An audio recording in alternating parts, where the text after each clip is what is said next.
Okay. To make a long story short, I'm deciding to retire from MMA and the UFC. Um,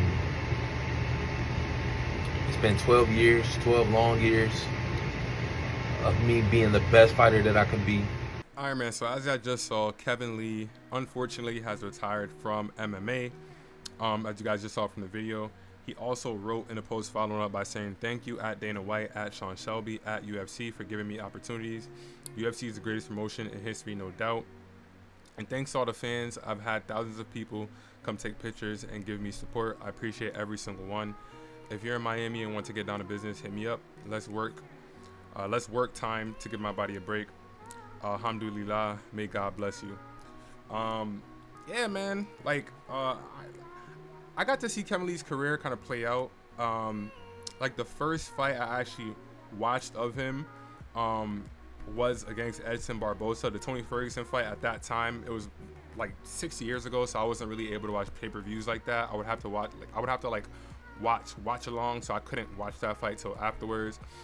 But I seen him look his best versus Edson, versus Edson Barbosa, where he ended up getting that round 5 finish. But he did get hurt really badly in that fight. So the only reason I bring that up is because even when I seen him at his best, it wasn't like like a flawless performance.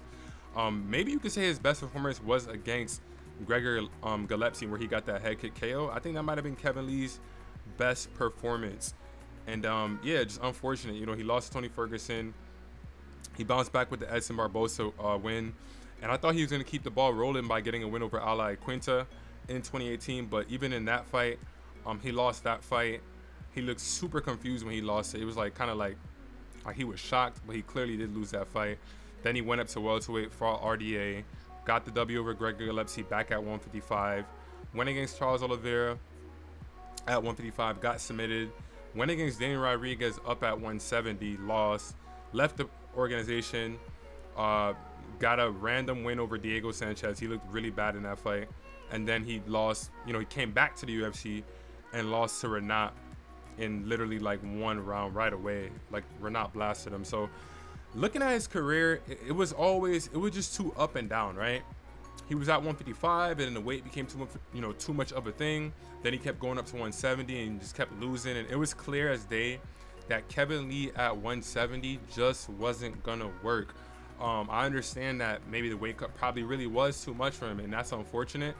But the bouncing back and forth between weight classes and going up to 170, it never worked out for him. He went 0-3 at 170, and 2 of the losses that he had out of the 3 was he got finished, both by submission. So clearly 170, they were just too big for him.